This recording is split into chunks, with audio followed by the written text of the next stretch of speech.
কি মনে হয় চেহারা দেখে একজন ভদ্রলোক? না, আপনাদের আবাসিক হোটেলের মাল এটা কিন্তু আমি আগে থেকে জানি।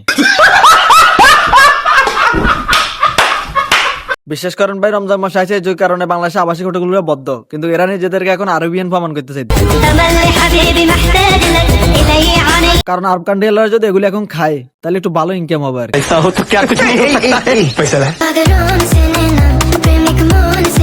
না, আমি কিন্তু এখনো মন চিনি, বড় বড় দুইটা মন তো আমি দেখতে পাইতেছি। বাবা চলে যাচ্ছি, ভালো থেকো। আমার রাইখা চলে যাচ্ছে, আমার নিয়ে যাও। ভাই তোর নিয়ে ওর লাভ হইব কি? সামনে হয়তো কাস্টমার অপেক্ষা করতেছে। বাংলাদেশে কোন নির্লজ্জ জাতি হিসাবে যদি ধরা হয় তাহলে টিকটকারদেরকে ধরা উচিত, যে পোশাকে নাচানাচি,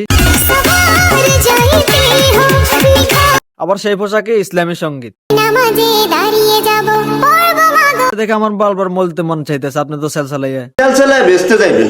হেরা হচ্ছে ওই জাতি যারা নিয়মিত কক্সে যায় কয়টা টাকা ইনকামের জন্য। ফাইনালি চলে আসলাম কক্সবাজার। আসলে কক্সে যাইলে এখন আর আমাদের কোনো দাম নাই, মানুষ 2 টাকা 1 টাকা দিতেছে। 2 টাকা 1 টাকাও দিতে চাইছিলাম, আমি নেই নাই। তাই তো এখন নিজেদেরকে আরবিয়ান প্রমাণ করে শুধু বিদেশে সেল হতে চায় আর ভালো টাকা ইনকাম করতে চাই। আমি চিন্তা করতেছি বাসি জিনিস কি আর ভালো খাইবো।